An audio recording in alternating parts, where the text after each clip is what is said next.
Warga kerajaan, terima kasih buat Pak Wiryo yang meminta saya untuk bersaksi setelah melewati lembah bayang-bayang maut, yaitu terpapar COVID-19.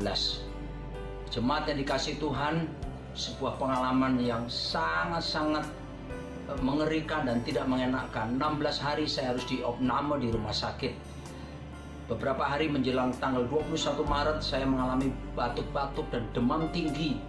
Dan kemudian periksa dokter, cek darah, trombosit saya begitu rendah dan diperkirakan waktu itu adalah demam berdarah.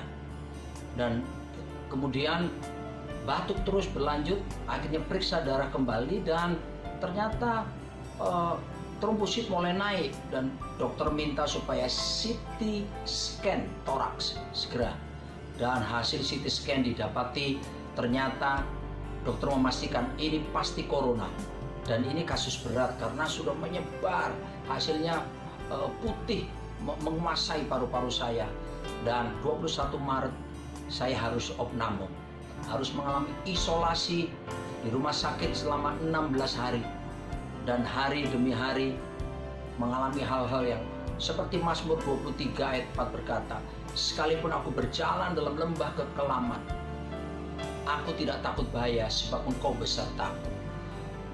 Tidak selamanya Tuhan izinkan kita berjalan dalam jalan yang aman dan nyaman. Ternyata Tuhan izinkan juga saya mengalami jalan yang disebut dengan the valley of the shadow of death, lembah bayang-bayang kematian. Panas tinggi, terus berlangsung lebih daripada 1 minggu, naik turun. Dan kemudian saya harus dibombardir dengan berbagai obat-obat infus maupun oral ataupun injeksi. Harus setiap 4 hari ambil darah, setiap 4-5 hari harus CT toraks, ronsen di tempat tidur. Sebuah pengalaman yang sangat berat. Dan di saat-saat seperti itu, wow, tangan saya mengalami pembengkakan karena infus, lalu kemudian kiri kanan tangan ini biru semua karena harus diambil darah, lalu kemudian injeksi untuk cek tentang alergi dan sebagainya. Sebuah pengalaman yang melelahkan sekali. Tapi saya melihat bahwa ada beberapa hal yang menguatkan saya. Yang pertama adalah firman Tuhan yang harus diperkatakan. Iblis mengintimidasi saya berkata, mati kamu. Karena saya melihat juga ada sosmed, berita di TV bahwa banyak orang mati. Bahkan rekan-rekan hamba-hamba Tuhan yang saya kenal baik, yang saya kasihi, mati, meninggal dunia.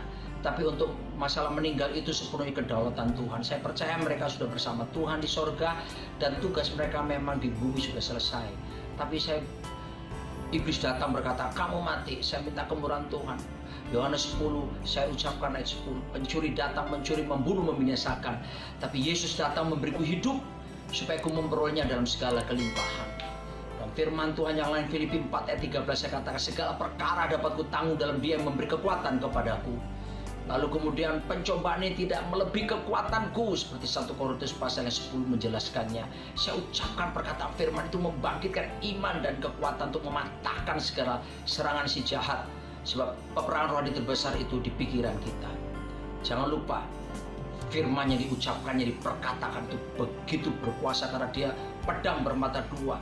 Dia kuat. Firman Tuhan Ibrani berkata, firman Tuhan itu kuat, ya, seperti pedang bermata dua yang memisahkan roh dan jiwa dan seterusnya. Yang kedua yang Tuhan beri kekuatan adalah pujian penyembahan, doa pujian penyembahan. Wow, bagaimana tiap hari saya terus bangun mesbah, saya menyembah Tuhan. Sebenarnya nggak bisa nyanyi, ngomong pun nggak bisa karena batuk terus. Tapi dari hati itu keluar nyanyian terus. All my life you have been faithful. Terus saya menyembah Tuhan di saat titik terlemah dalam diri saya. Mulut tidak bisa nyanyi, tapi saya berkata, Tuhan, aku menyembahmu, memujamu. Dan terus saudaraku dikasih Tuhan itu membangkitkan kekuatan untuk saya bisa bangkit. Yang berikutnya ada yang memberi kekuatan adalah dukungan keluarga yang bersatu. Di saat seperti itu, istri saya, anak-anak saya, semua kita WA call, video call, saling mereka doakan saya, menguatkan saya. Dan betapa indahnya Mazmur 133 kalau keluarga diam dengan rukun. Tuhan berjanji Tuhan akan perintahkan berkat-berkat serta kehidupan untuk selama-lamanya. Di masa stay at home, suami istri jaga hubungan agar supaya terus tercipta keluargaku, surgaku dalam hidup saudara. Dan yang berikutnya nggak kalah penting ada dukungan Bapak rohani. Pak Timotius Arifin sebagai Bapak rohani saya tiap hari video call, bacakan ayat, menguatkan saya, mendoakan, memperkatakan masa depan saya. Dikatakan bahwa Roni, kamu aset kerajaan Allah, kamu pembicara kerajaan Allah, hidupmu akan menjadi berkat bagi banyak orang, kamu akan menikmati masa tua, rambutmu akan putih semua tapi nggak pakai jambul lagi katanya. Dan justru father and son relationship sangat penting. Mari kita belajar tunduk pada otoritas kepada Bapa rohani yang Tuhan tetapkan di atas kita, yaitu tentunya gembala kita. Dan akhirnya 16 hari saya boleh keluar dari rumah sakit, dan 14 hari isolasi mandiri, dan 20 April kemarin lewat serangkaian tes dan saya dinyatakan sembuh. Dan puji Tuhan, bahkan ada kekebalan tubuh di dalam diri saya terhadap COVID-19, sehingga saya berpikir untuk saya keluar pergi beritakan Injil kepada mereka yang sakit dan terpapar COVID-19. Tuhan Yesus dahsyat, tidak berubah dulu sekarang sampai selama-lamanya. Amin.